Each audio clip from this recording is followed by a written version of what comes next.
一个人对他朋友说：这家公司对我不好，我要离开，我要报复。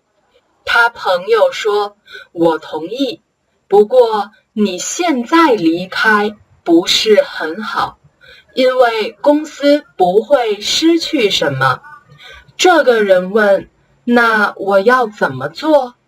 朋友说：我觉得你要好好工作，先找到很多客户，再离开公司，让公司失去这些客户。这个人觉得朋友说得很对，就好好工作。1年后，他有了很多客户。再见面时，朋友对他说：现在是报复的好时机，你快离开公司。